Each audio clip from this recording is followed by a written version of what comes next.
أعوذ بالله من الشيطان الرجيم. بسم الله الرحمن الرحيم.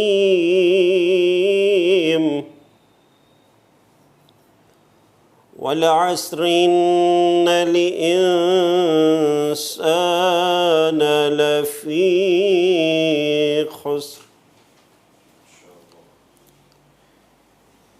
إلا الذين آمنوا وعملوا الصالحات وتواصوا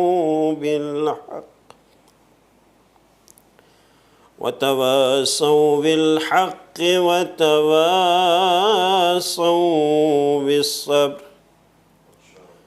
آمنت بالله صدق الله العلي العظيم. صل على محمد وآل محمد وعجل. حال غم سنائیں گے جب امام آئیں گے، زخم دل دکھائیں گے جب امام آئیں گے، محفل جمائیں گے جب امام آئیں گے، بام و در سجائیں گے جب امام آئیں گے، جشن ہم منائیں گے جب امام آئیں گے، جشن ہم منائیں گے جب امام آئیں گے۔ مرحلہ قیامت کا ہے ظہور پر موقوف، انسداد جور و جفا ہے ظہور پر موقوف، انتقام کرب و بلا ہے ظہور پر موقوف، اہتمام روز و جزا ہے ظہور پر موقوف، ہم سکون پائیں گے، ہم سکون پائیں گے جب امام آئیں گے۔ نام پر صحابہ کے کام فاسقوں جیسے، نام پر صحابہ کے کام کافروں جیسے، نام پر صحابہ کے کام مشرکوں جیسے، نام پر صحابہ کے کام منکروں جیسے، سب ہی منہ چرائیں گے،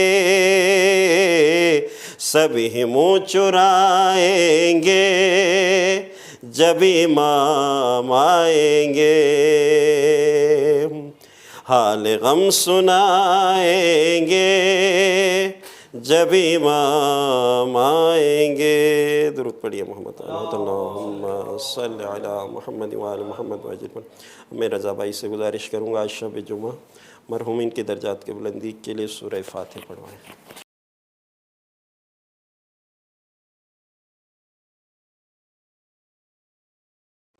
محترم ناظرین السلام علیکم۔ فاتحے سے پہلے شب جمعہ ہے تو کچھ اعلانات ہیں کوئز کے حوالے سے۔ ایک تو آپ لوگوں سے معذرت کرنی تھی کہ کوئز کے لنک کہیں کہیں ڈسٹرب ہو رہے ہیں۔ پی سی این اور سی ڈبلیو کی ٹیم پوری کوشش کر رہی ہے کہ لنک آپ تک صحیح طریقے سے پہنچے اور مولانا کی آواز بھی آپ تک صحیح تک پہنچے۔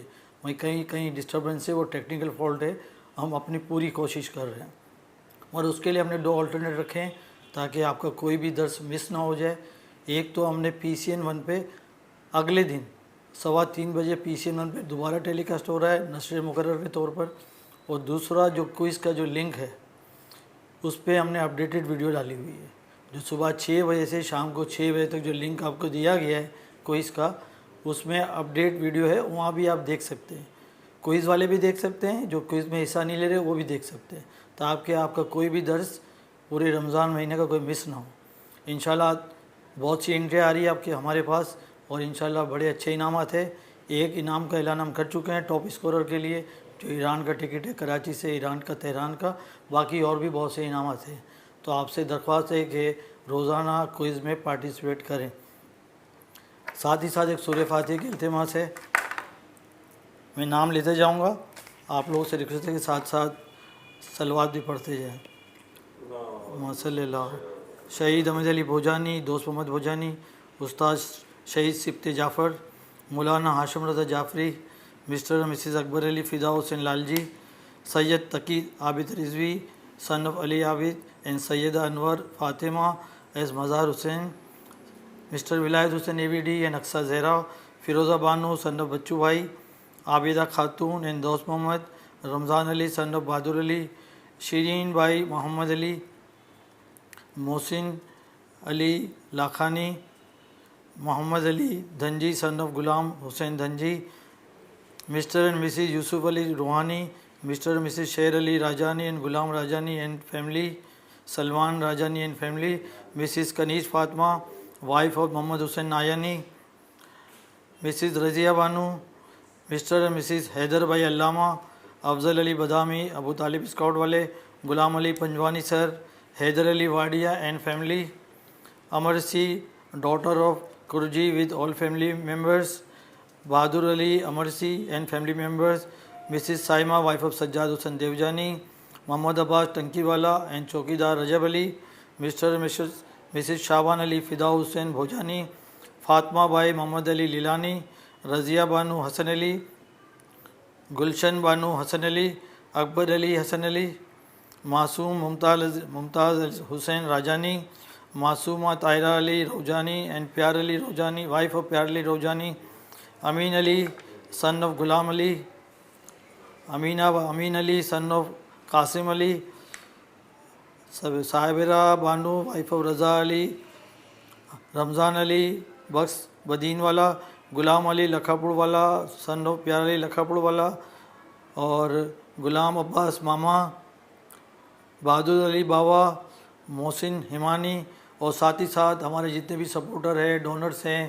پی سی این کی ٹیم ہے، سی ڈبلیو کی ٹیم، اور جو بھی ہمارے براڈ کاسٹر کے جو بھی ہمارے پروگرام پہنچا رہے ہیں، ان سب کے خاندان کے ساتھ all family members of Lakhani, Dhanji, Panjwani, Pardhan, Sharif, Gilani, Amarsi, Jivani, Wadia, Arsaiya, Merchant, Pirani, Hemani, Rajani, Noorani, Rizvia, Lal ji, Bawa, Rohani, Jivani, Dossani, Mukhraj, Amiyani, Dharsi, Bhojani, Devjani and Naini family کے تمام مرحومین کے لیے، اور تمام مرحوم علماء کرام اور شہداء کرام اور کل مومنین مومنات کے لیے سورہ فاتحہ۔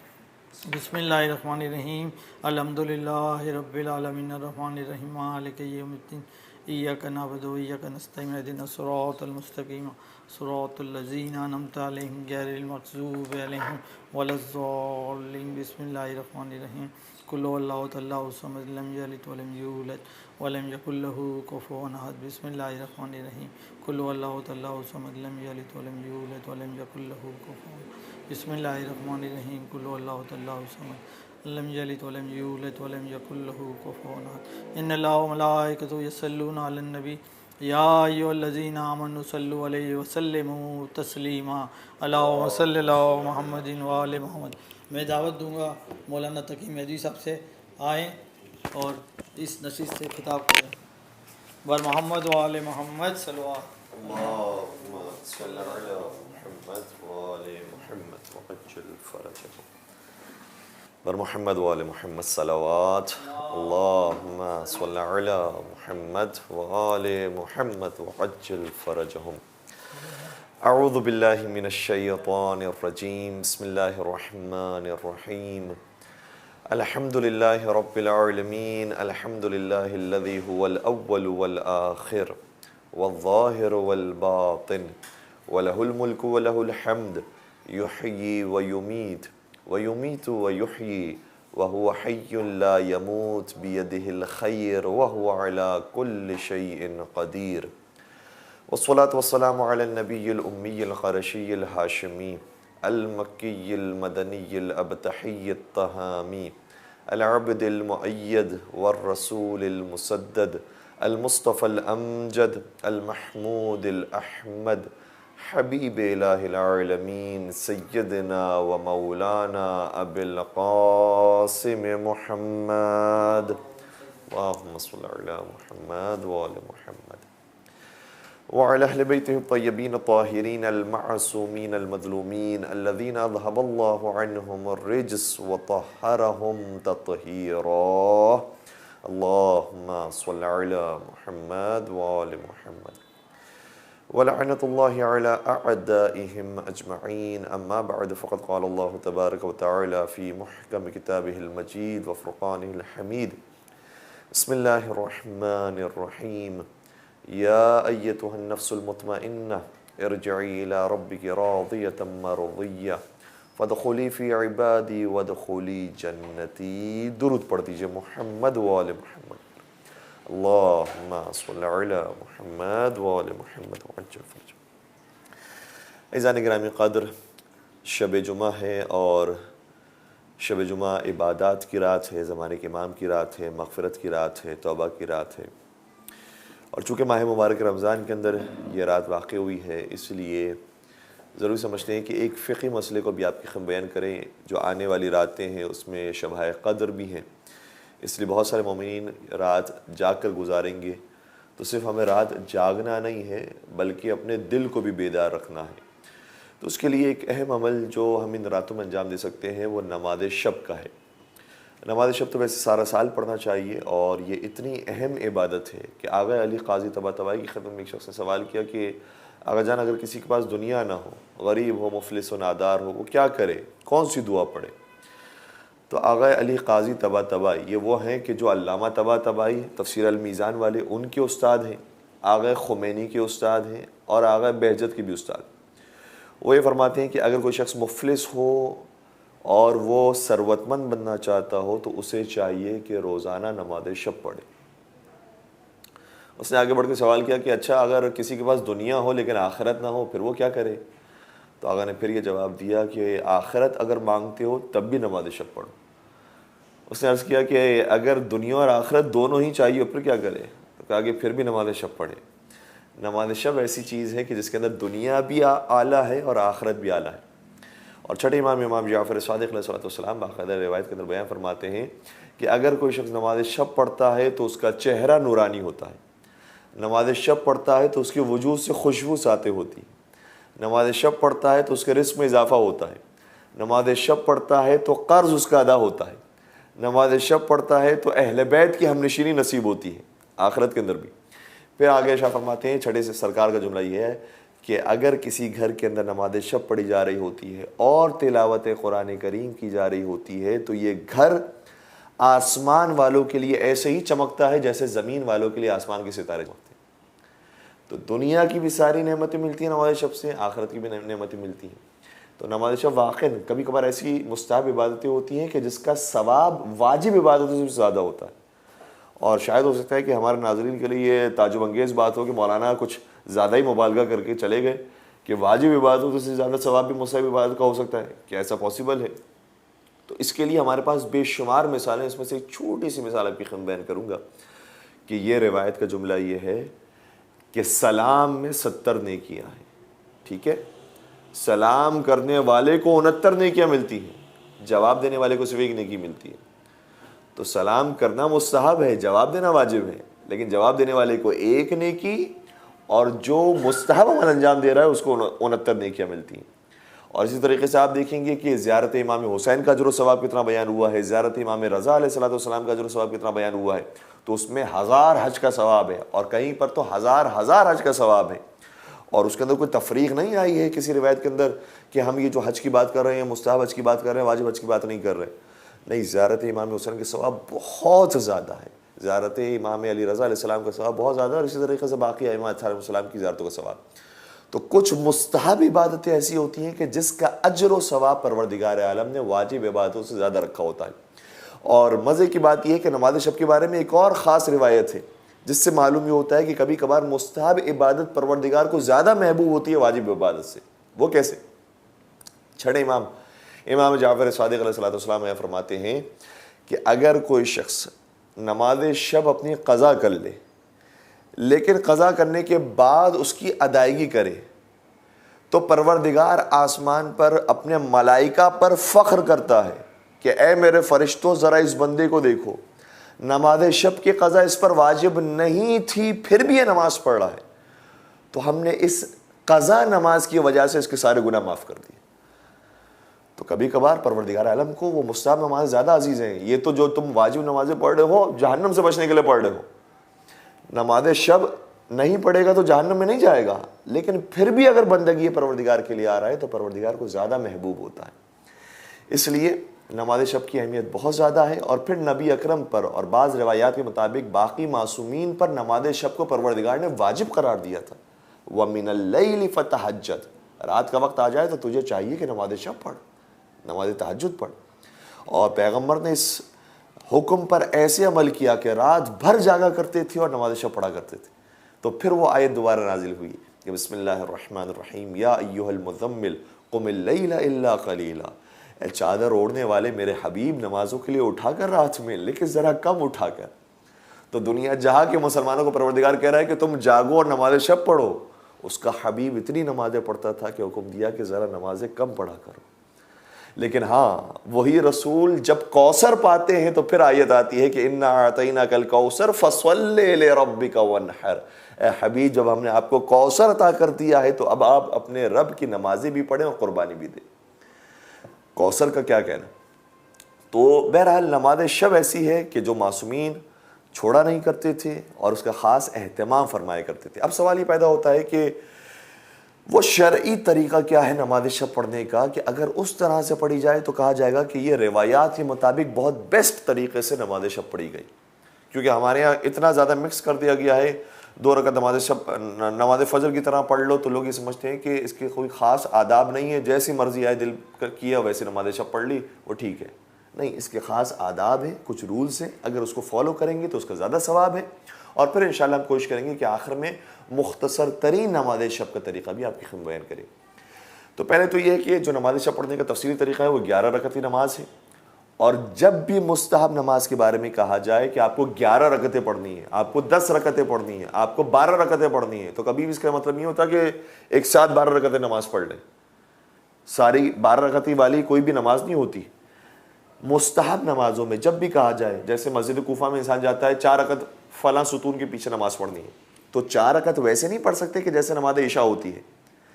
جب بھی مستحب نماز کے بارے میں 4 رکعت، 8 رکعت، 6 رکعت کے بارے میں کہا جائے گا تو ہمیشہ اس سے مراد یہ ہے کہ 2 رکعت کر کے پڑھیں۔ تو نماز شب کے بارے میں بھی جب 11 رکعت کہا جائے گا تو اس کا مطلب یہ ہے کہ 2 رکعت کر کے پڑھنی ہے، اور آخر میں جو 1 رکعت بچ جائے گی وہ 1 رکعت کی نماز ہے، وہ اسپیشل نماز ہے جو صرف نماز شب کے اندر آتی ہے اور کہیں پر نہیں آتی۔ تو 2 رکعت کر کے ایک تو ہم نماز پڑھیں گے، اس میں جو شروع کی 8 رکعتیں ہیں اس کے لیے نیت یہ ہوگی کہ میں نماز شب پڑھتا ہوں یا نماز تہجد پڑھتا ہوں، نماز تہجد پڑھتا ہوں قربتاً الی اللہ۔ جب یہ 8 رکعتیں اس طرح سے مکمل ہو جائے، اس کے بعد جو 9ویں اور 10ویں رکعت کے لیے انسان کھڑا ہوگا اور وہ 2 رکعت نماز پڑھا ہوگا، تو اس وقت نیت تھوڑی سی تبدیل ہو جائے گی۔ وہ نیت یہ کرے گا کہ میں نماز شفع پڑھتا ہوں، جس کو ہمارے یہاں نماز شفا بھی کہا جاتا ہے، لیکن اصل لفظ ہے نماز شفع، جو قرآن کریم کے اندر بھی آیا ہے والفجر ولیال عشر والشفع والوتر۔ تو میں 2 رکعتی نماز شفع پڑھتا ہوں قربتاً الی اللہ۔ اس کے بعد جو اکیلی آخری نماز رہ جائے گی اس کے لیے نیت ہوگی کہ میں نماز وتر یا نماز وتر، دونوں لفظ آئے ہیں عربی زبان کے اندر، اس مقام پر والشفع والوتر آیا ہے، اور ہم زیارت امام حسین میں جب پڑھتے ہیں تو کہتے ہیں والوتر الموتور، تو وہاں پر وتر کا لفظ بھی آیا ہے۔ تو اس کے دونوں تلفظ صحیح ہیں، نماز وتر بھی کہتے ہیں، نماز وتر بھی کہتے ہیں۔ تو وہ آخری 1 رکعتی نماز ہے۔ اب جو شروع کی 8 رکعتیں ہم نے نمازیں پڑھی ہیں، اس کا بالکل طریقہ نماز فجر کی طرح ہے، اس میں قنوت بھی ہے، اس میں وہی ہمیں 2 رکعتی نماز پڑھنی ہے، قیام ہے، رکوع ہے، سجدے ہیں، آخر میں تشہد سلام ہے، اس طرح سے نماز مکمل ہو جائے گی۔ لیکن جو نماز شفع کا طریقہ ہے وہ تھوڑا سا ڈیفرنٹ ہے۔ اور میں آیت اللہ سستانی کی ویب سائٹ سے دیکھ کر آپ کی خدمت بیان کر رہا ہوں، انہوں نے بھی اس بات کو ذکر کیا ہے کہ جب انسان نماز شفع پڑھے تو اس میں کوئی قنوت نہیں ہے، اس لیے قنوت نہ پڑھے۔ ہاں البتہ چونکہ مستحب نماز ہے، اس لیے اگر عادت میں آ جاتا ہے اور قنوت کے لیے ہاتھ کھڑے ہو جاتے ہیں تو اس کا مطلب نہیں کہ نماز باطل ہو گئی، نماز ٹھیک رہے گی، غلطی سے اگر انسان نے پڑھ لیا تو اس کے اندر کوئی حرج نہیں ہے۔ لیکن اگر ذہن کے اندر موجود ہے تو اختیاری حالت میں دوسری رکعت کے اندر قنوت نہ پڑھیں، قیام کرتے ہی رکوع میں چلے جائیں اور باقی فجر کی نماز کی طرح ہی نماز کنٹینیو کریں۔ پھر نماز وطر کی باری آتی ہے، اس کو کس طریقے سے پڑھنا ہے، اس کے بھی آداب اس طرح سے بیان ہوئے ہیں کہ الحم کے بعد کون سے سورہ کی تلاوت کریں، یہ بھی بیان ہوا ہے۔ الحم کے بعد 3 مرتبہ سورہ توحید پڑھیں، یہ بھی آیا ہے کہ 3 مرتبہ سورہ توحید کے بعد سورہ فلق کی تلاوت کریں، سورہ ناس کی تلاوت کریں۔ لیکن آیت اللہ سستانی نے جو ویب سائٹ کے اندر بیان کیا ہے اس کے اندر ان سوروں کی پیچیدگیوں کے اندر نہیں گئے ہیں، اس کو بیان نہیں کیا ہے، یہ بیان کیا ہے کہ الحم کے بعد کوئی سورہ پڑھیں اور پھر قنوت کے لیے ہاتھوں کو بلند کریں، اور پھر جب قنوت پڑھیں تو قنوت کی تفصیل انہوں نے بیان کی ہے کہ جو روایات کے اندر بھی ہمیں ملتی ہیں۔ اگر اس کی ترتیب بھی یاد کرنا ہو تو میں نے اپنے اعتبار سے ایک اس کا رول بنایا ہوا ہے، انشاءاللہ آپ کو بھی یاد ہو جائے گا اس طریقے سے، کہ اسٹیپ بائی اسٹیپ تعداد بتائی ہے اور 3 تعداد بتائی ہے، ان 3 تعدادوں کے اندر بھی 2 تعداد بتائی ہے۔ انشاءاللہ میں بیان کروں گا تو آپ کے لیے اور زیادہ کلیئر ہو جائے گا۔ سب سے پہلے جب قنوت کے لیے اپنے ہاتھوں کو بلند کریں تو 40 مومنین کے لیے دعائے مغفرت کریں اور نام لے کر دعائے مغفرت کریں۔ ابھی فاتحہ پڑھوایا گیا تو اس میں بھی نام لیے گئے، بعض مومن کہتے ہیں نام لینے کی ضرورت کیا ہے، کل مومن و مومنات کہہ دیں، فرق کیا پڑتا ہے؟ تو یہاں پر ہمیں ایک اشارہ ملتا ہے کہ جس طریقے سے نماز شب کے اندر 40 مومنین کا نام لے کر ذکر کیا گیا تو اس کا مطلب یہ کہ نام لینے کی کوئی تاثیر تو ہے، شاید یاد انسان کو آ جاتا ہے۔ آیت اللہ خوئی کے لیے بھی آپ دعائے مغفرت کر رہے ہیں، آغا خمینی کے لیے کر رہے ہیں، آغا بہجت کے لیے کر رہے ہیں، تو یاد آتا ہے کہ اچھا انہوں نے کارنامے کیے ہیں، ان کی خدمات ہیں۔ اسی طریقے سے اپنے رشتہ دار کو یاد کرتا ہے، اپنے والدین کو یاد کرتا ہے، دادا دادی نانا نانی کو یاد کرتا ہے، تو کچھ نہ کچھ اٹیچمنٹ ہوتی ہے، کچھ یادیں تازہ ہو جاتی ہیں۔ تو 40 مومنین کی دعائیں مغفرت یہ قنوت کے آغاز میں کریں۔ اس کے بعد اپنے لیے حاجات طلب کریں، اور حاجات کے اندر ایک سادی سی دعا یہ ہو سکتی ہے کہ ربنا آتنا فی الدنیا حسنہ وفی الآخرۃ حسنہ وقنا عذاب النار، حاجات طلب کریں۔ پھر اس کے بعد 40 کے بعد مرحلہ آتا ہے 70 کا، 70 مرتبہ پھر کہے استغفر اللہ ربی واتوب الیہ، پروردگار میری مغفرت فرما، میں توبہ کرتا ہوں تیرے۔ اور اس کے اندر وہی جملہ ہے جو ہم 2 سجدوں کے درمیان بیٹھ کر پڑھتے ہیں، استغفر اللہ ربی واتوب الیہ، وہ 70 مرتبہ پڑھنا ہے۔ جب وہ 70 مرتبہ پڑھ لیں تو 70 کے ساتھ ایک اور عدد اٹیچ ہوتا ہے، وہ 7 کا عدد ہے، تو 7 مرتبہ اس کے بعد پڑھنا ہے۔ یہ شاید ہو سکتا ہے کہ میرے ناظرین کے لیے تھوڑا سا مشکل ہو، انشاءاللہ ویسے پروگرام ریکارڈ ہو رہا ہے، اس کو دیکھ بھی سکتے ہیں، بعد میں سرچ کرنا چاہے سرچ بھی کر سکتے ہیں۔ وہ 7 مرتبہ یہ کہنا ہے ھذا مقام العاذ بک من النار، اے پروردگار یہ اس بندے کا مقام ہے جو آتش جہنم سے تیری پناہ میں آنا چاہتا ہے۔ 7 مرتبہ اس طرح سے کہے، یہ وہ اس بندے کا مقام ہے جو تیری پناہ میں آنا چاہتا ہے۔ پھر اس کے بعد 7 اور 70 ہو گیا، اس کے بعد ہمیں جانا ہے 300 پر، پھر 300 مرتبہ کہے العفو العفو العفو العفو العفو، یہ 300 مرتبہ کہیں، اور اس کے بعد ہمارا قنوت مکمل ہو جائے گا۔ ورنہ قنوت میں آپ جو بھی دعا مانگنا چاہیں مانگ سکتے ہیں، لیکن شرعی طور پر جو طریقہ ہے نماز شب کا اس پر آپ نے عمل کر لیا، تو یہ ہے تفصیلی نماز شب پڑھنے کا طریقہ۔ اس کو میں ایک مرتبہ دوبارہ دیتا ہوں، 40 مرتبہ مومنین کے نام لے کر ہمیں دعائیں مغفرت کرنی ہے، پھر اپنے لیے حاجات طلب کرنی ہے، پھر 70 مرتبہ استغفر اللہ ربی واتوب الیہ، پھر 7 مرتبہ ھذا مقام العاذ بک من النار، اس کے بعد 300 مرتبہ العفو العفو العفو العفو کہہ کر مکمل کرنا ہے تسبیح کو، اور تو قنوت ہمارا مکمل ہو جائے گا۔ پھر رکوع اور سجدے اور تشہد اور سلام پڑھ کر ہماری یہ نماز شب مکمل ہو جائے گی۔ تو یہ پراپر طریقہ ہے نماز شب پڑھنے کے لیے۔ ہمیں شب قدر میسر آئے گی، انشاءاللہ کوشش کریں کہ ضرور اس طریقے سے کہ جو تفصیلی طریقہ ہے اس سے نماز شب انجام دے سکیں۔ اور اس کا مختصر ترین طریقہ کیا ہے؟ مختصر ترین طریقہ یہ ہے جو آغا سستانی نے بیان کیا ہے، بہت سارے مراجعین اسی کو ہی ذکر کرتے ہیں کہ اگر 11 رکعت انسان نہ پڑھ سکتا ہو تو 1 رکعت آخری نماز وتر بھی پڑھ لیتا ہے تو نماز شب پڑھنے والوں میں شمار ہوتا ہے۔ اور ہمارے لیے شاید ہو سکتا ہے کہ اسٹیج یہی ہو کہ اب یہ فی الحال ہم نماز وتر سے شروع کریں، ایک ساتھ ہم پہاڑ کی چوٹی پہ پہنچنے کی کوشش کریں گے, پتہ چلا کہ غار ہرا کا ارادہ کیا تھا لیکن ہم تھک گئے راستے میں, پھر پیچھے اترنا پڑ گیا. تو پہلے ہم جا کر دیکھ لیں کہ وہ ہے غار ہرا, وہاں تک چوٹی تک پہنچنا ہے, تھوڑی تھوڑی سی ہمت جمع کریں, اس کے بعد پھر کوشش کریں کہ 11 رکعت نماز بھی انشاءاللہ پڑھ سکیں. تو شب قدر کے اندر تو 11 پڑھنی ہے انشاءاللہ, لیکن سال بھر کم از کم ہم کوشش کریں کہ نماز وتر ضرور پڑھنی ہے, اور اگر موقع پر نہ پڑھ سکیں تو نماز فجر کے وقت بھی ہم قضا کر سکتے ہیں. اور قضا کا میں نے اجر و ثواب کی خدمت میں عرض کرنے کی کوشش کی کہ خدا فخر کرتا ہے اپنے فرشتوں پر کہ دیکھ میرا بندہ, اس پر قضا واجب نہیں تھی پھر بھی وہ قضا پڑھنے کے لیے کھڑا ہوا ہے. تو ایک نماز وتر ہمیں پڑھنی ہے, وہ اس کا مختصر ترین طریقہ کیا ہے؟ اللہ اکبر کہہ کے نماز شروع کی, صرف الحم پڑھنا ہے. الحم کے بعد کوئی دوسرا سورہ پڑھنا بھی ضروری نہیں ہے, وہ بھی چھوڑ دیجئے. الحم پڑھتے ہی ہم رکوع میں چلے گئے, کیوں؟ کیونکہ قنوت پڑھنا بھی ضروری نہیں ہے. قنوت پڑھ لیں, آپ کی مہربانی ہوگی. صحیح قنوت پڑھ کے اگر اللہم صلی علی محمد وعلی محمد یہی دعا مانگ لیں تو سب سے بڑی دعا ہے, انشاءاللہ پروردگار اسی کے صدقے میں ساری دعائیں قبول فرما لے گا.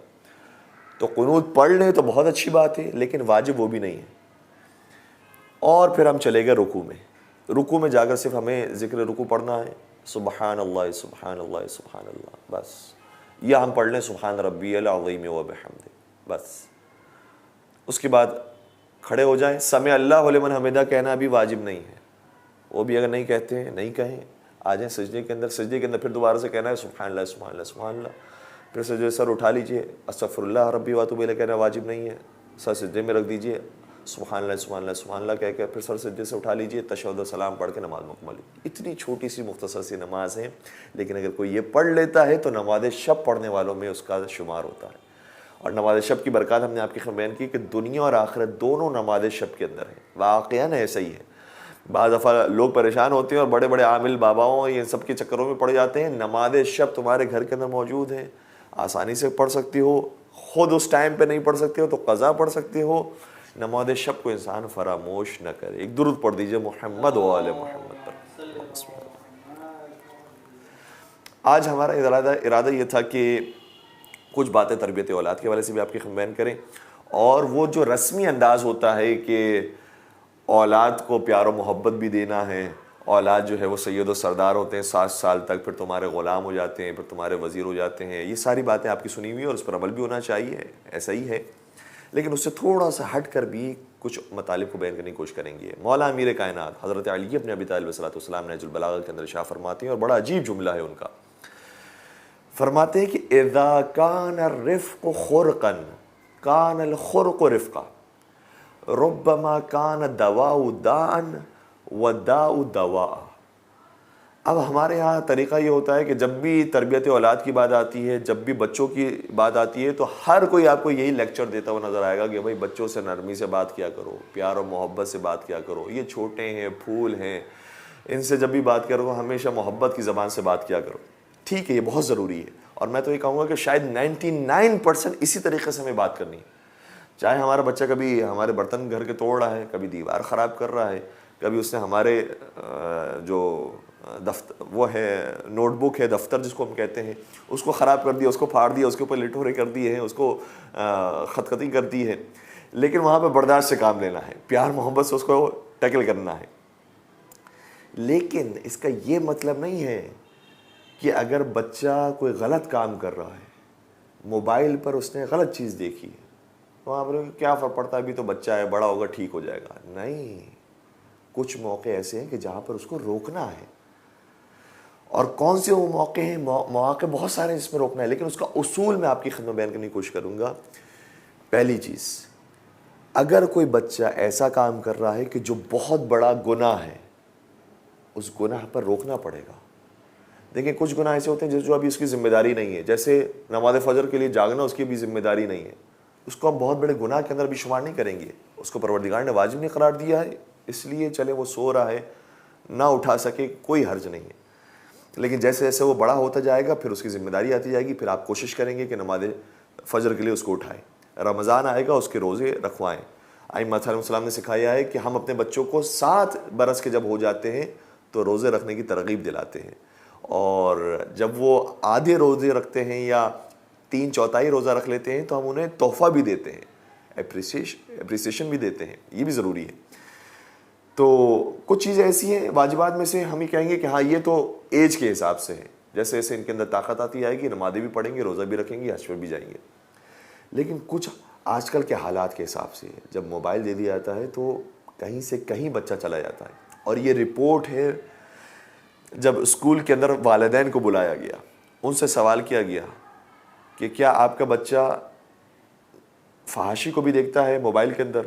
تو کہا استغفر اللہ، ہمارا بچہ ایسا نہیں ہے، بہت شریف ہے، بہت لائق بچہ ہے، کیا باتیں کر رہے ہیں آپ، ہمارا بچہ بالکل یہ کام نہیں کرتا. تو رپورٹ کے مطابق 80% والدین نے کہا کہ ہمارا بچہ اس طرح کی کوئی چیز نہیں دیکھتا. اور جب بچوں کو بلا کر سوال کیا گیا کہ جب آپ کے پاس موبائل ہوتا ہے تو آپ کیا کیا دیکھتے ہیں، تو اس میں سے 80% بچوں نے یہ جواب دیا کہ ہم انہی سائٹس کو دیکھ رہے ہوتے ہیں. تو اتنا بڑا گیپ ہے. ہم سمجھ رہے ہیں کہ یہ کہیں نہیں جا رہے، یہ وہاں جا چکے ہیں. اس لیے ہمیں کچھ جگہوں پر جا کر تھوڑا سا سختی دکھانی پڑے گی، بتانا پڑے گا بیٹا یہ کام تم نہیں کر سکتے ہو. اور موبائل کا معاملہ یہ ہے، اتنی خطرناک یہ ڈیوائس آ گئی ہے اور اتنی خطرناک چیزیں. دیکھیں ہمارے یہاں جب تک ڈرائیونگ لائسنس نہیں ہوتا تھا تو کیا بچے کو ڈرائیونگ کرنے کی اجازت ہے؟ گاڑی بہت اچھی ہے، شاندار ہے، آٹومیٹک بھی ہے، سب کچھ ہے، لیکن اجازت نہیں ہے کیونکہ ابھی اس کے اندر شعور پیدا نہیں ہوا کہ وہ ٹریفک کو سمجھ سکے اور ڈرائیونگ کر سکے. تو بچہ ڈرائیونگ نہیں کر سکتا. اسی طریقے سے بچہ ابھی 2 برس کا ہے، کچن میں چلا جاتا ہے، چھری اس نے ہاتھوں میں لے لی، کیا ہم اس کو لینے دیں گے؟ چھری نہیں لینے دیں گے. لیکن 2 برس کے بچے کے ہاتھ میں موبائل دے دیں گے. کیوں؟ کیونکہ ہم مصروف ہیں، ہم اپنے سہیلیوں کے ساتھ ہیں، ہم ٹی وی دیکھ رہے ہیں، ہم اپنا موبائل دیکھ رہے ہیں. تو بچے کے ہاتھ میں موبائل دے دیا کہ تم اپنا موبائل دیکھو، ہم اپنا موبائل. موبائل چھری سے 1000 گنا زیادہ خطرناک چیز ہے، اور اتنی خطرناک ہے کہ اگر اس نے چھری سے اپنے ہاتھ کو کاٹ دیا یہ ہاتھ جوڑ سکتا ہے، لیکن اگر موبائل کے اثرات اس کے دل میں اور روح میں پڑ گئے اس کو آپ نہیں نکال سکتے، اس کا کوئی علاج نہیں ہے. اس لیے ہاتھوں پر زخم آ جائے اس کا علاج ہے، لیکن وہ زخم کے جو اس کے روح پر اس کی روح کو کثیف کر گئے ہیں اب وہ آسانی سے پاک نہیں ہو سکتے. اس لیے اس کو پہلے سے ہی ہمیں ہینڈل کرنا پڑے گا. میں نے خود اپنے بچوں کے لیے طریقہ اختیار کیا ہے، اگر آپ کو مناسب لگے تو آپ بھی یہ طریقہ اختیار کر سکتے ہیں. اور یہ جو طریقہ ہے ہم نے خود جو موبائل کمپنیز بنانے والے لوگ ہیں ان سے سیکھا ہے. وہ جو خود ایپل بنا رہے ہیں، سیمسنگ بنا رہے ہیں، وہ خود اتنے میچور ہیں کہ بنا رہے ہیں اپنے یہاں پر، ان کے یہاں وافر مقدار میں موبائلز موجود ہیں، لیکن ان کے یہاں بھی بچہ پیدا ہوتا ہے تو وہ بھی اپنے بچوں کو موبائل نہیں دیتے. ان کو بھی معلوم ہے کہ جو ظاہری فضا ہے اور لوگوں سے انٹریکشن ہے وہ زیادہ ضروری ہے اس ایج کے اندر بجائے موبائل کے. تو ہم نے یہ اصول بنایا ہے کہ 7 سال تک اپنے بچوں کو ویسے یہ موبائل سے دور رکھنا ہے، اور اگر موبائل دینا بھی ہے تو انٹرنیٹ استعمال کرنے کی اجازت نہیں ہے. بلکہ آپ کے لیے سب سے بیسٹ سولوشن یہ ہے کہ اسمارٹ فون دے ہی نہ. موبائل چاہیے آپ کو، کال کرنی ہے، ہم سے رابطے میں رہنا ہے، سادہ سا کوئی بھی آپ موبائل لے کر دے سکتے ہیں جس میں وہ صرف کال کر سکتا ہے، انٹرنیٹ تک کوئی اس کی رسائی نہیں ہے، کسی اور جگہ پر وہ نہیں جا سکتا، صرف آپ سے کانٹیکٹ میں رہ سکتا ہے. ہاں اس لیے آپ موبائل دے دیں اور تھوڑا سا وہ ٹیکنالوجی کو سمجھ جائے گا. کیلکولیٹر کا کام ہے، کیلکولیٹر بھی اس موبائل کے اندر موجود ہے. جب وہ اس طریقے سے 7 سال گزار لے پھر آہستہ آہستہ اس کی بھی ظاہر سی بات ہے ڈیمانڈ ہوگی اور آپ بھی سمجھیں گے کہ ہاں ٹیکنالوجی سے تھوڑا سا قریب بھی رہنا ہے تو آپ اسمارٹ فون اسے دے سکتے ہیں. اسمارٹ فون دے دیں لیکن اب بھی اس کے لیے انٹرنیٹ استعمال کرنے کی اجازت نہیں ہوگی. انٹرنیٹ پر پابندی ابھی بھی. جب اس کے ہاتھ میں موبائل ہوگا وائی فائی بند ہو جائے گا، موبائل ڈیٹا بند ہو جائے گا. اب پھر وہ کیا کرے گا؟ ہاں موبائل کے اندر آپ نے گیمیں ڈاؤن لوڈ کی ہوئی ہیں، گیمیں انسٹال کی ہوئی ہیں، وہ شوق سے فٹ بال کی گیم کھیلنا چاہے، کرکٹ کی گیم کھیلنا چاہے، فائٹنگ کی گیم کھیلنا چاہے، کار کی گیم کھیلنا چاہے، وہ کھیل سکتا ہے. اور اسمارٹ فون کے اندر دوسرے جو فنکشنز ہیں اس کو یوز کر سکتا ہے، کیونکہ آپ کو معلوم ہے کہ یہ فنکشنز میں نے خود دیکھے ہوئے ہیں، اس پر مجھے پورا اعتماد ہے، یہاں سے وہ باہر نہیں جائے گا. قرآن کی اپلیکیشنز ہیں اور آپ نے ہینگ مین اور ساری چیزیں اس کے اندر ڈالی ہوئی ہیں، آپ نے فل کیا ہوا موبائل، لیکن انٹرنیٹ کی رسائی نہیں دی. جب یہ دوسرا ویکسین بھی مکمل ہو جائے گا تو اب اس کا ڈوز پورا ہو گیا، 14 سال تک وہ پہنچ گیا ہے، آپ نے اس طرح سے اس کو یہاں تک پہنچا دیا ہے، وہ ساری غلاظتوں سے ابھی تک پاک ہے. اب اس کو انٹرنیٹ کی پرمیشن دیں بھی تو اپنے سامنے انٹرنیٹ کی اجازت دے دیں. آپ گھر کے اندر بیٹھے ہوئے ہیں، ہاں ابھی آپ یوز کر سکتے ہیں، کوئی یوٹیوب پر انفارمیشن دیکھنی ہے صحیح آپ دیکھ سکتے ہیں، نیوز دیکھنی ہے صحیح آپ دیکھ سکتے ہیں, کوئی اپنے اسکول کا لیکچر آپ کو سننا ہے وہ آپ سن سکتے ہیں, اس کے اندر کوئی مذاکرہ نہیں. تو اس طرح سے اگر ہم نے یہ ویکسین کر کے اپنے بچوں کو مضبوط بنا لیا, پھر اس کے بعد میں کوئی گندی چیزیں بھی آئیں گی, وہ خود اتنا مضبوط ہو جائے گا کہ اس سے دور بھاگے گا. ویکسین کا کام یہی ہوتا ہے کہ ہم نے تھوڑے سے اس کو اٹیچ کر دیا ہے, عادت کر دی ہے. اب اگر کوئی غلط حملہ ہوگا اس کے اوپر تو پھر ہمیں کچھ کرنے کی ضرورت نہیں ہے, وہ خود کہے گا کہ یہ کتنی گندی چیزیں آ رہی ہیں, کتنی غلط چیزیں میرے سامنے آ رہی, فوراً سے اس کو ہٹایا جائے, فوراً سے اس سے دور بھاگا جائے. اس طرح سے ہم نے کوشش کی ہے اور الحمدللہ اس کے ریزلٹس بھی پائے ہیں. اور آپ بھی اگر یہ کوشش کر کے دیکھیں گے تو محسوس کریں گے کہ آج کل کے زمانے کے اندر بہت ضروری ہے کہ ہم سمجھیں کہ یہ موبائل ڈیوائس ہمارے بچوں کو کہاں سے کہاں لے کر جا رہی ہے. اور اب آتے ہیں اس فرمان کی طرف جو امیر کائنات کا فرمان ہے.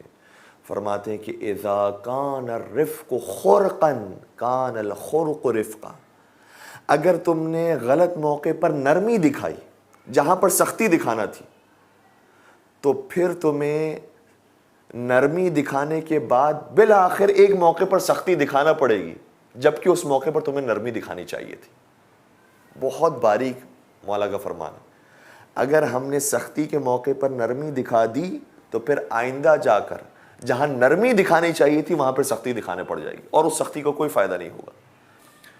اور یہ صرف تربیت اولاد کے اندر نہیں ہے, آپ ہر جگہ پر دیکھیں گے. کبھی کبھار ہم یہ کہتے ہیں کہ بچوں تمہیں کوئی مارے خاموشی اختیار کرو, وہ غلط آدمی ہے تم اچھے بچے بن جاؤ, وہ تم سے کوئی چیز چھین لے پرواہ کرنے کی ضرورت نہیں ہے, تمہیں ہم نئی چیز دلا دیں گے. یہ کس نے کہا؟ ہر جگہ پر ہمیں نرمی نہیں دکھانی ہے, ہمیں بچے کو مضبوط مرد بنانا ہے, شجاعت بھی ضروری ہے. اس لیے اگر ہمیں یہ سکھانا ہے کہ وہ محبت کا اظہار کرے تو ہمیں یہ بھی بچے کو سکھانا چاہیے کہ اے بیٹا تمہیں دشمنی کے بھی آداب آنے چاہیے. دشمنی کیسے کی جاتی ہے, اختلاف نظر کیسے کیا جاتا ہے, آج ہمارے بچوں کو نہیں معلوم. جیسے کہیں سے کوئی اختلاف ہو گیا فوراً سے اسے دشمنی ایسی ہو گئی کہ اب اس کے منہ نہیں دیکھنا. یہ کس نے کہا؟ اختلاف کا مطلب یہ ہوتا ہے کہ ادب آداب کے دائرے کے اندر رہ کر آپ اپنی رائے بیان کریں اور اس کی رائے کا احترام کریں. اختلاف کرنے کا طریقہ بھی ہمیں سکھانا چاہیے. اور یہ ہم نے ایران کے اندر باقاعدہ محسوس کیا ہے. بچوں کو جو کارٹونز دکھائے جاتے ہیں, جو ڈاکومنٹریز دکھائی جاتی ہے, وہاں پر جو لیکچرز دیے جاتے ہیں, اس کے اندر یہ بات سکھائی جاتی ہے کہ بیٹا اگر تمہارے پاس اسکول کے اندر ایک پینسل ہے, ایک ربڑ ہے, ایک شارپنر ہے, تمہارا دوست فرض کریں کہ شارپنر پینسل لانا بھول گیا, تو ایسا نہیں ہے کہ تم اپنی پینسل اٹھا کر اس کو دے دو کہ وہ تو اپنا کام ٹھیک طریقے سے کر لے, تم فارغ بیٹھے رہو. نہیں, وہاں پر تمہیں کہنا ہے کہ بہت معذرت, میرے پاس ایک پینسل تھی, اگر 2 پینسل ہوتی تو میں ضرور تمہیں دیتا. وہاں اس کو اس طرح سے جواب دینا. اور کوشش یہ کرنی ہے کہ تم اپنے پاس ایک اسپیئر کے اندر بھی پینسل رکھو کہ اگر کوئی نہیں لاتا ہے تو تم اپنی پینسل اس کو شیئر کروا سکو. اچھی بات ہے, کسی کی مدد کر دو, بہت اچھی بات ہے. لیکن جہاں تم دیکھ رہے ہو کہ تم خود کفیل نہیں ہو, وہاں پر کیوں دوسروں کی مدد کرتے ہو کہ بعد میں دوسروں کے خود تم محتاج ہو جاؤ. وہاں پر مدد نہیں کرنی, اس کا رزلٹ یہ نکلے گا. اور باقاعدہ ڈاکومنٹری میں دکھایا گیا ہے کہ اس کا رزلٹ یہ نکلے گا کہ تم نے جس کی مدد کی تھی اس کے اچھے نمبرز آ گئے, وہ کامیاب ہو گیا, اور جس نے مدد کی تھی وہ فیل ہو گیا. بعد میں جب ٹیچر نے سوال کیا بھائی تم تو کلاس میں موجود تھے, تم نے کیوں نہیں لکھا؟ وہ کہہ رہا کہ وہ میرا دوست تھا, اس نے مجھ سے پینسل مانگی. تو اس وقت استاد نے سکھایا کہ بیٹا اگر تمہارے پاس 2 پینسلس ہوں تب تم اس کی مدد کرو, لیکن اب 1 پینسل ہو تو تم اس سے اچھے طریقے سے معذرت خواہی کرو کہ میرے پاس نہیں ہے, اگر ہوتی تو میں ضرور تمہیں شیئر کراتا, یا اگر میں تھوڑا سا لکھ کر تمہیں دے سکتا ہوں تو تمہیں دوں گا, پھر مجھے جب ضرورت ہوگی تو مجھے چاہیے ہوگی, اس لیے مجھے تم واپس کر دینا. تو ہمیں جہاں پر نرمی اپنے بچوں کو سکھانی ہے وہاں پر یہ بھی سکھانا پڑے گا کہ کہاں پر تمہیں سختی سے بھی بات کرنی ہے. اور اگر کہیں پر کوئی ایسا جھگڑے کی کیفیت پیدا ہو جاتی ہے تو وہاں پر تمہیں شجاعت کا بھی اظہار کرنا ہے. ایسا نہیں کہ ہم خود بخود مظلوم بننے کے لیے بیٹھے ہوئے ہیں کہ آئیں لوگ ماریں اور ہم برداشت کریں. اگر یہ کیفیت ہوتی تو پھر مجھے بتائیے حضور سرور کائنات نے جنگ بدر کے اندر کیوں مقابلہ کیا, جنگ احد میں کیوں مقابلہ کیا, جنگ خیبر و خندق میں کیوں مقابلہ کیا, کیوں علی ابن ابی طالب کو تلوار لے کر بھیجا, کیوں علی ابن ابی طالب نے اتنے مسلمانوں نے مل کر کافروں کو نہیں مارا جتنا ایک علی ابن ابی طالب نے کافروں کو واپس لے جانا. تو یہ جرأت اور شجاعت یہ بھی ہمارے بچوں کو آنی چاہیے, اور نرمی اور پیار اور محبت یہ بھی ہمارے بچوں کو آنی چاہیے, تب جا کر اس کی پرسنالٹی مضبوط پرسنالٹی بنے گی. اور مولا کے فرمان کے بعد پھر مولا نے مثال بیان کی. کہا نرمی کے موقع پر اگر تم نے سختی کے موقع پر اگر تم نے نرمی دکھائی تو پھر بعد میں جا کر نرمی کے موقع پر سختی دکھانا پڑے گی. کہ بالکل اس کی مثال ایسے ہی ہے کہ کبھی کبھار کچھ دوائیاں انسان کو بیمار کر دیتی ہیں. دوائیوں کے سائیڈ ایفیکٹس بھی ہوتے ہیں. بلا وجہ انسان کہے کہ بھائی دوائیاں مضبوط کرتی ہیں, طاقتور کرتی ہے, کھائے پہ کھائے جا رہے ہیں. بھائی دوائیاں بیماری کے موقع پر ہوتی ہیں. اگر تم بلا وجہ دوائیاں کھاؤ گے تو تم ٹھیک ہوتے ہوئے بھی بیمار ہو جاؤ گے. اس لیے ہر جگہ پر دوائی نہیں استعمال کرتے ہیں. تو دوائی کبھی کبھار بیجا استعمال کی وجہ سے انسان کو بیمار کر دیتی ہے, اور کبھی بیماریاں ایسی ہوتی ہیں کہ جو دوائیوں سے ہمیں نیازمند کر دیتی ہے. کبھی چھینک آ گئی انسان کو, کھانسی آ گئی, وہ کھانسی اور چھینک بڑی بیماری سے ہمیں نجات بھی دلا دیتی. اس لیے ہمیں معلوم ہونا چاہیے کہاں پر ہمیں دوائی استعمال کرنی ہے, کہاں پر بیماری کو برداشت کرنا ہے, کہاں پر ہمیں سختی اختیار کرنی ہے, کہاں پر ہمیں نرمی کا مظاہرہ کرنا ہے. تربیت اولاد کے اندر یہ بہت اہم فیکٹر ہے. ہمارے یہاں بس ایک طرح کی باتیں بیان کی جاتی ہیں, پیار محبت پیار محبت پیار محبت. یہ بھی بہت ضروری ہے, میں نے کہا 99% شاید اس سے زیادہ. لیکن کہیں کہیں کچھ مواقع ایسے ہوتے ہیں کہ جہاں پر آپ کو سختی دکھانی ہے. اس میں سے ایک اہم ترین موقع جب وہ خدا نخواستہ گناہ کبیرہ کی طرف جا رہا ہو. دوسرا اہم موقع جہاں پر وہ اپنے آپ کو نقصان پہنچا رہا ہو. اب چھری اس کے ہاتھ میں آ گئی ہے, اپنے آپ کو نقصان پہنچا سکتا ہے. کیا ہم نہیں روکیں گے اسے؟ روکیں گے, وہاں سختی دکھائیں گے, بیٹا یہ دینا ہے تمہیں, ایسا نہیں کہ کیا فرق پڑتا ہے لے لو کھلونا, یہ نہیں, روکیں گے. تیسرا موقع جب وہ کسی دوسرے کو نقصان پہنچا رہا ہو, وہاں پر بھی ہمیں روکنا ہوگا. یہ 3 مواقع ایسے ہیں کہ جہاں پر ہمیں اپنے بچوں کو تھوڑا سا روکنا پڑے گا. باقی آپ پیار محبت دیں. اگر اس سے کوئی چیز ٹوٹ جاتی ہے, بیٹا ٹوٹنے کی چیز ٹوٹ گئی, کوئی مسئلہ نہیں, لیکن آئندہ تم یہ غلطی نہیں کرنا, آئندہ احتیاط سے کام لینا. ایسے نہیں کہ ایک توڑا ہے دوسرا بھی لا کے توڑ دو. نہیں, تربیت کرنی ہے, سکھانا ہے, اس کو بیسٹ آدمی بنانے کی ہمیں کوشش کرنی ہے. تو تربیت اولاد کے اندر نرمی کے ساتھ ساتھ کچھ نہ کچھ ہمیں تذکر دیتے رہنا پڑتا ہے تاکہ ہمارا بچہ اسٹرانگ بچہ بن کر معاشرے کی خدمت کر سکے. اور ہمیں اہل بیت کے گھرانے کے اندر تربیت اولاد کے اندر سب سے بہترین مثال کربلا کے اندر نظر آتی ہے کہ جب مولا امام حسین علیہ السلام نے جناب قاسم سے سوال کیا, بیٹا قاسم تمہارے نزدیک موت کیسی ہے, کیا گھرانہ تھا؟ عرض کرنے لگا کہ چچا جان احلا من العسل, چچا جان میرے نزدیک تو موت شہد سے زیادہ شیریں ہے.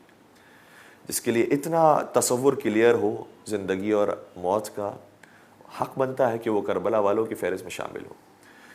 پھر مولا نے جب یہ جملہ سن لیا, اگلا دن آیا, جناب قاسم کو جانے کی اجازت نہیں تھی کیونکہ امام حسن کی نشانی ہے. مولا حسن موجود نہیں ہے, کیسے حسن کے یتیم کو جانے کی اجازت دے دے؟ امام حسین کا دل نہیں مانتا. لیکن جب بار بار آ کر جناب قاسم کہتے رہے اور اجازت نہیں ملی, یہ روایت میں دیکھ کر آپ کی خدمت بیان کر رہا ہوں. جناب قاسم خیمے میں آ کر بیٹھ گئے تو ان کی والدہ نے ان سے کہا, بیٹا قاسم تمہارے بابا نے جاتے جاتے ایک بازوبند تمہارے ہاتھ میں باندھا تھا اور یہ فرمایا تھا کہ جب سخت ترین وقت آئے تو اس کا علاج اس بازو اس تعویذ کے اندر ہوگا. اس سے سخت موقع کون سا ہوگا؟ اپنے تعویذ کو کھولو. جناب قاسم نے جیسے ہی تعویذ کھولا اس کے اندر مفہوم یہ موجود تھا, بیٹا قاسم تم اس وقت یہ تعویذ کھولو گے جب میرا بھائی حسین فوج اشقیہ میں گھرا ہوا ہوگا, کوئی اس کا حامی و ناصر نہیں ہوگا, میں موجود نہیں ہوں گا, علی موجود نہیں ہوں گی, زہرا مرضیہ موجود نہیں ہوں گی, کوئی موجود نہیں ہوگا, تم میری نیابت میں اپنی جان حسین پر قربان کر دینا. جیسے یہ خط ملا فوراً سے اپنے چچا کی خدمت میں گئے, کہنے لگے چچا جان اب آپ کے امام کا حکم آ گیا ہے, اب مجھے جانے کی اجازت دیجیے. امام حسین نے اپنے بھائی حسن کا خط اپنی آنکھوں سے لگایا ہوگا اور فرمایا ہوگا, بیٹا تو نے صحیح کہا, تیرے اور میرے امام کا حکم آ گیا ہے, اس لیے میں تجھے روکوں گا نہیں, جاؤ قاسم جاؤ. اور جناب قاسم نے شب عاشور جیسا فرمایا تھا ویسا اس پر عمل کر کے دکھایا. یہی تو کہا تھا نا, مجھے موت شہد سے زیادہ شیریں لگتی ہے. تو جیسی موت قاسم کو آئی ویسی کسی کو نہیں آئی. جب زمین کربلا پر گرے تو دائیں طرف کی فوج بائیں طرف, بائیں فرش کی فوج دائیں طرف آ گئی اور جناب قاسم کا لاشا پامال ہو گیا. ایک نحیف سی آواز بلند ہوئی, چچا جان میری مدد کو آئیے. اور جب مولا امام حسین قاسم کے لاشے پر پہنچے تو روایت کا جملہ یہ ہے کہ اتنی تیز رفتاری سے پہنچے تھے جیسے نہ اپنے اکبر کے لاشے پر پہنچے, نہ جیسے عباس کے لاشے پر پہنچے, نہ کبھی حبیب کے لاشے پر پہنچے. اور جب قاسم کی لاش پر آپ پہنچے تو فرمانے لگے بیٹا قاسم یہ بات تیرے چچا کے لیے بڑی سخت ہے کہ تو مدد کے لیے پکارے اور تیرا چچا اس وقت پر تیری مدد کو نہ پہنچ سکے جب تجھے ضرورت ہو۔ الا ولعنۃ اللہ علی القوم الظالمین وسيعلم الذين ظلموا أي منقلب ينقلبون۔ پالنے والے ہمارے اس قلیل سے توسل کر بارگاہ میں قبول فرما، اس گنہگار آنکھ سے جو آنسو جاری ہوئے ہیں، اور مال حضرت سیدہ کائنات میں جگہ نصیب فرما، ان آنسوں کا واسطہ ہمارے گناہ کبیرہ و صغیرہ کی مغفرت فرما، ہمارے مرحومین کو جوار معصومین میں جگہ نصیب فرما، 14 معصومین کا صدقہ بے روزگار مومن کو برسر روزگار فرما، جو برسر روزگار ہے ان کے روزگار میں برکت و وسعت و کثرت نصیب فرما، بے اولاد مومنین کو حضرت قاسم علیہ السلام کا واسطہ اولاد صالحہ نصیب فرما، صاحبان اولاد کو اپنی اولاد کی اچھی تربیت کرنے کی توفیق عطا فرما، جو ہمارے بچے امتحانات دے رہے ہیں انہیں بہترین نمبروں سے کامیابی نصیب فرما، جو ہمارے بچے نوجوان ہو چکے ہیں شادی کی عمر تک پہنچ چکے ہیں ان کے لیے بہترین رشتے نصیب فرما، پروردگار ہم سب کو سیرت محمد و آل محمد پر عمل پیرا ہونے کی توفیق عطا فرما، ان کی محبت کے ساتھ جینا اور مرنا نصیب فرما، قرآن اور اہل بیت کے دامن سے ہمیشہ متمسک رہنے کی توفیق عطا فرما، اور قرآن اور اہل بیت کے حقیقی وارث حضرت امام زمان علیہ السلام کی ظہور میں تعجیل فرما، ان کے اعوان و انصار عاشقین و محبین میں ہم سب کا نام شامل فرما۔ ربنا تقبل منا انک انت السمیع العلیم وتب علینا انک انت التواب الرحیم برحمتک یا ارحم الراحمین۔ اللہم صل علی محمد وآل محمد وعجل